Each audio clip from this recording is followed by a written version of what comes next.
Welcome to social post. నేను Nihal. So ఈరోజు market ఎలా ఉంది? బులిష్‌లో ఉందా? లేకపోతే ఇంకేమైనా చేంజెస్ వచ్చినాయా? ఈవెన్ గోల్డ్ ప్రైస్ ఎలా ఉంది? ఈ ఓవరాల్‌గా ఈ 1 వీక్ మార్కెట్ గనుక చూసుకున్నట్లయితే ఎలా పెర్ఫార్మ్ చేసింది? దీని గురించి మాట్లాడడానికి రమేష్ పసుపులెట్టి గారు ఉన్నారు. QPFP qualified. ఒకసారి మన సార్‌తో మనం మాట్లాడదాం. Hello sir, welcome to social post. Hi అండి. యెస్ సార్, ఈరోజు మార్కెట్ అప్డేట్ ఎలా ఉంది సార్? ఫస్ట్ ఈరోజు మార్కెట్ అప్డేట్ ఎలా ఉంది? ఈవెన్ గోల్డ్ ప్రైస్ ఎంత ఇప్పుడు 120, 121 మాకు చూపిస్తుంది. సో ఇన్ రియాలిటీ ఎలా ఉంది యాక్చువల్‌గా ఫస్ట్ మార్కెట్ చూస్తే మాత్రం చాలా బుల్లిష్ ఉంది. ఈరోజు? సో యాక్చువల్‌గా 24,500 నుంచి ఈ వీక్ మొత్తం బుల్లిషే ఉంది. ఈ వీక్ మొత్తం మార్కెట్ 24,600 నుంచి స్టార్ట్ అయింది. కంటిన్యూస్‌గా నాన్ స్టాప్‌గా 25,300 ఈరోజు టచ్ చేసింది. 25,285లో క్లోజ్ అయింది మార్కెట్. దీన్ని బట్టి ఏం చెప్పొచ్చు అంటే మన మార్కెట్‌కి ఉన్న నెగెటివ్ పాయింట్స్ వెళ్ళిపోయాయి ముందు. మొన్నటిదాకా ఏంటంటే మనకి అమెరికాకి మధ్యలో గ్యాప్ రావడం. సో ట్రంప్ ప్లస్ మోడీ మాట్లాడుకోకపోవడం. సో ట్రంప్ కూడా కొన్ని అగైనెస్ట్‌గా రోజుకొకటి వ్యాఖ్యలు చేయడం. సో ఇలాంటి పాయింట్స్ అన్నీ రోజుకొకటి చూసేవాళ్ళం నెగెటివ్ పాయింట్స్. ఇప్పుడేంటంటే కొద్దిగా క్వైట్ అయింది. మార్కెట్ ఇంతకు ముందే 25,600 ర్యాలీకి రావాలి యాక్చువల్‌గా జీఎస్టీ తర్వాత కూడా మార్కెట్ 25,100 టచ్ చేసి మళ్ళీ వెనక్కి వెళ్ళింది. కొంచెం రీట్రేస్మెంట్ వచ్చింది. ఎందుకు వచ్చిందంటే మళ్ళీ ట్రంప్ ఉండి ఫార్మా మీద టారిఫ్స్ వేస్తాననడం. సో ఇలాగ కొన్ని టేకు ఇలాంటి వాటి మీద కూడా టారిఫ్స్ వేస్తాననడం. వీటి వల్ల మళ్ళీ వెనక్కి వెళ్ళింది. కానీ కొన్ని రోజులుగా ట్రంప్ క్వైట్గా ఉండడం, కొద్దిగా పాజిటివ్గా మన మోడీ 2 టైమ్స్ ఫోన్ చేయడం ట్రంప్కి, ఇలాంటి కొన్ని పాజిటివ్ థింగ్స్. అలాగే జీఎస్టీ తగ్గడం వల్ల కూడా జీడిపి గ్రోత్ రేటును 6.5 నుంచి 6.8కి ఫోర్కాస్ట్ పెంచారు. ఓకే. సో అంటే almost 0.5%, 0.3% extra GDP growth rate అని ఉంటుంది. సో ఇలాంటి పాజిటివ్ పాయింట్స్ అని ఒక్క 1 వీక్ లాస్ట్ 10 డేస్లో వచ్చాయి. అలాగే మన ఇండియాకి యూకే ప్రధాని సో మన విజిట్కి రావడం.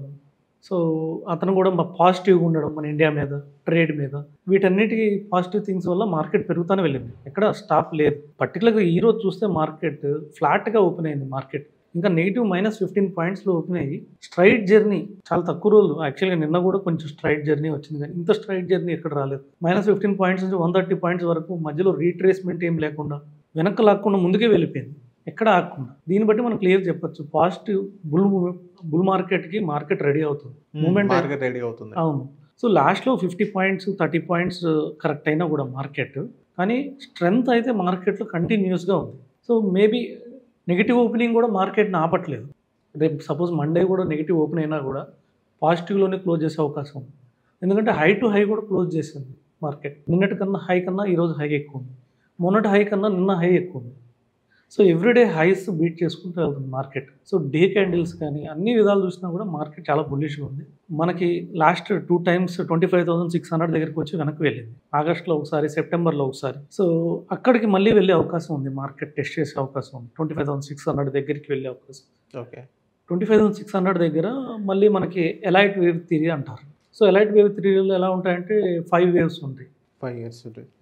సో ఫస్ట్ వేవ్ వెళ్తుంది, మళ్ళీ కరెక్ట్ అవుతుంది, మళ్ళీ second wave correction, second wave, మళ్ళీ థర్డ్ వేవ్ పైకి వెళ్తుంది. అలాగే మనం 5th వేవ్ ఉందని మనం అనుకోవచ్చు ఇప్పుడు మార్కెట్లో. అంటే 5th వేవ్కి దగ్గరలో ఉన్నాం. 5th వేవ్లో ఏమవుతుందంటే మార్కెట్ హై టచ్ చేస్తుంది. సో హై ఎంత టచ్ చేస్తుంది అనేది చూడాలి. 25,600 టచ్ చేసి వెనక్కి వస్తుందా, లేకపోతే 26,200 last year October high touch చేస్తుందా చూడాలి. ఒక్కసారిగా 25,600 కానీ క్రాస్ చేస్తే మార్కెట్ 26,200 వైపు వెళ్ళిపోతుంది. సో మనం ఈరోజు టుడే కూడా పర్టికులర్గా చూసాం 25,200 దగ్గర స్ట్రాంగ్ రెసిస్టెన్స్ ఉంది మార్కెట్కి. కానీ మార్కెట్ స్టార్టింగ్లోనే 25,200 దాటి 25,300 వెళ్ళడానికి మార్కెట్కి 1 అవర్ కూడా టైం పట్టలేదు. రెసిస్టెన్స్ జోన్ దాటి నార్మల్గా రెసిస్టెన్స్ జోన్ దగ్గర ఒక 1-2 డేస్ స్పెండ్ చేస్తుంది టైం. 1 అవర్ కూడా టైం స్పెండ్ చేయలేదు ఇక్కడ. అంటే అంత స్ట్రాంగ్ ఉంది కాబట్టి మార్కెట్ ఇంకా ముందుకు వెళ్ళే అవకాశం ఉంది. ఇది మార్కెట్ గురించి. సపోజ్ ఈ వీక్ మొత్తం మార్కెట్ ఎలా ఉంది సార్? ఈ వీక్ మొత్తం ఓవరాల్గా చూసుకున్నట్లయితే ఓవరాల్గా చూస్తే బుల్లిష్లో ఉందో కొంచెం everyday high to high beat చేసుకుంటూ వచ్చింది market. Everyday high to high. Okay. అంటే గతంలో మనం ట్రంప్ ఎఫెక్ట్ పడిపోయింది గట్టిగా ఉంది. ఎవ్రీ మంత్ మొత్తం ఇది డౌన్ అవ్వడం మనం చూసాం. అండ్ ఇప్పుడిప్పుడే కొంచెం పుంజుకుంటుంది అని అన్నారు మీరు. యాక్చువల్గా లాస్ట్ వీక్ అంతా లో టు లో టచ్ చేసింది. సో లోయర్ లోస్ ఫామ్ చేసుకుంటూ వెళ్ళింది మార్కెట్. ఇప్పుడు హయ్యర్ హైస్ ఫామ్ చేసుకుంటూ వెళ్ళింది మార్కెట్. ఇప్పుడు ఏమవుతుందంటే హయ్యర్ హై టచ్ చేయకపోతే ఏమవుతుందంటే సపోజ్ నిన్న హైని ఈరోజు హై టచ్ చేయకపోతే నిన్న లో ఈరోజు టచ్ చేసే అవకాశం ఉంటుంది మార్కెట్. దీన్ని సిచ్యువేషన్ అనాలిసిస్ అంటారు మార్కెట్. అంటే నిన్న హైని ఈరోజు హై బీట్ చేయకపోతే నిన్న లోని ఈరోజు కంపల్సరీగా లో టచ్ చేసేది. సో ఆ విధంగా చూస్తే మార్కెట్ ఎక్కడా కూడా ఈ వీక్లో లేదు. హై టు హై బీట్ చేసుకుంటూనే వెళ్ళేది మార్కెట్. సో అందుకని ఇంకా బులిష్ ఉంది. ఈ రోజు కూడా హై బీట్ చేసింది కాబట్టి రేపు మండే పాజిటివ్ ఉండే అవకాశం ఎక్కువ ఉంది. ఓకే. సో మార్కెట్లో ఇంకా పర్టికులర్గా గోల్డ్ చూస్తే గోల్డ్ కూడా ఏంటంటే డిమాండ్ జోన్లో, ఐ మీన్ డిమాండ్ వల్లే పెరుగుతూ వెళ్ళింది. ఇంకోటి ఏంటంటే యూఫోరియా, అందరూ గోల్డ్ పెరిగిపోతుందని కొనడం. ఇప్పుడేమైనా ఏమైంది అంటే మార్కెట్లో కానీ మ్యూచువల్ ఫండ్స్లో కానీ షేర్స్లో కానీ ఇప్పుడు చూడండి లాస్ట్ ఇయర్ అక్టోబర్లో మార్కెట్ పీక్లో ఉంది. అందరూ అప్పుడే ఇన్వెస్ట్ చేశారు, కోట్లు ఇన్వెస్ట్ చేశారు, లక్షలు ఇన్వెస్ట్ చేశారు. ఎందుకు ఇన్వెస్ట్ చేశారంటే వెళ్ళిపోయే ట్రైన్ పట్టుకుందామని ఎక్కువ మంది ఆలోచిస్తారు. వెళ్ళిపోతుందనే అది మనిషిని లాగుతుంది అన్నట్టు. సో అది దానివల్ల యూఫోరియా క్రియేట్ అయింది. కానీ యాక్చువల్గా చార్ట్స్ ప్రకారం, టెక్నికల్స్ ప్రకారం చూస్తే మాత్రం మార్కెట్ ప్రకారం RSI ఉంటుంది, రిలేటివ్ స్ట్రెంగ్త్ ఇండెక్స్ అని. అది ఎంత ఓవర్ బాట్లో ఉందా, ఓవర్ సోల్డ్లో ఉందా, లేకపోతే ఇంకా మీడియం జోన్లో ఉందో చెప్తుంది. 90 ఉంది యాక్చువల్గా ఇండెక్స్. అంటే 80 కన్నా అబవ్ ఉంటే ఓవర్ బాట్ జోన్ అంటారు. అంటే అక్కడ నుంచి మార్కెట్ వెనక్కి వెళ్ళడానికి అవకాశం ఉంది. ఇప్పుడు 90కి వచ్చింది. సో ఇక్కడ నుంచి గోల్డ్ కొద్దిగా వెనక్కి రావడానికి అవకాశం ఉంది. కాకపోతే మెయిన్ స్ట్రెంగ్త్ ఎక్కడ వస్తుందంటే గోల్డ్కి చైనా ఉంటుంది. ఎవ్రీ మంత్ లాస్ట్ మంత్ చూస్తే 500 టన్స్ ఉంది. ఎవ్రీ మంత్ నార్మల్గా 100 టన్స్ ఉంటుంది. మన ఇండియా కూడా ఎవ్రీ మంత్ 100 టన్స్ ఉంటుంది. మొత్తం వరల్డ్ మొత్తంలో గోల్డ్ కొనేది ఇండియా, చైనానే. 75% ఇండియా, చైనా కొంటున్నారు. అందులో కూడా చైనా ఇంతకుముందు 100 టన్స్ కొనేది ఇప్పుడు 500 టన్స్ కొంటుంది. మనం కూడా 100 టన్స్ కొనేది 500 టన్స్ కొంటున్నాం.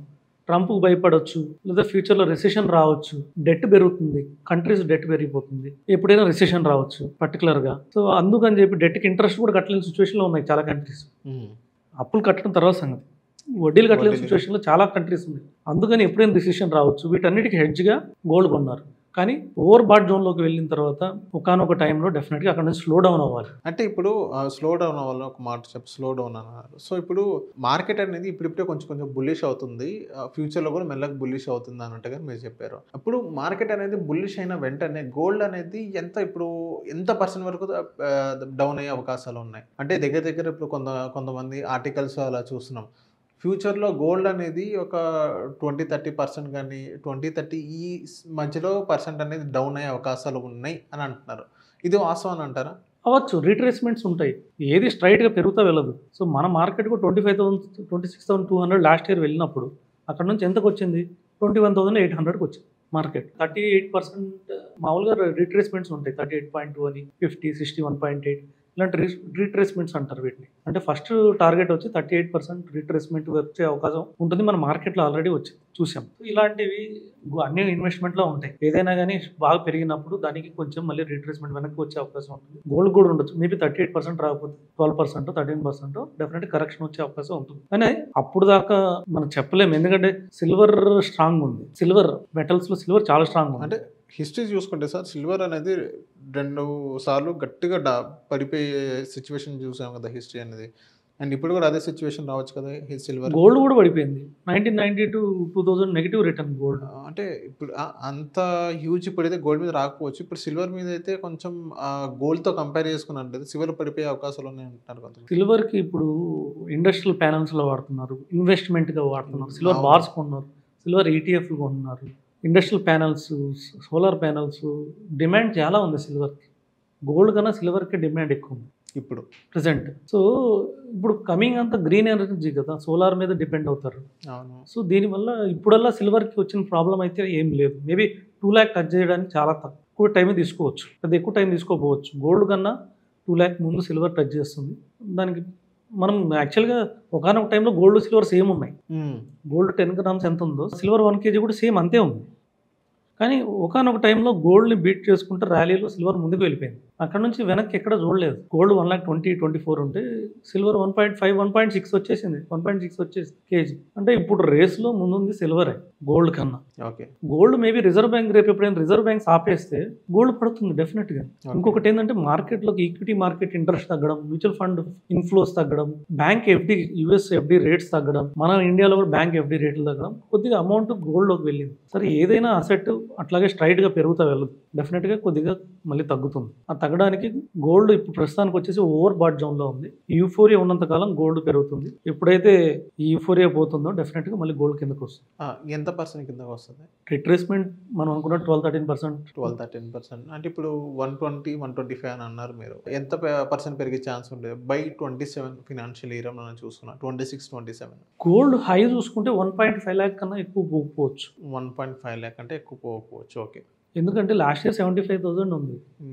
సో ఇప్పుడు వితిన్ 1 ఇయర్, ఐ మీన్ ఈ జనవరిలోనే 75,000.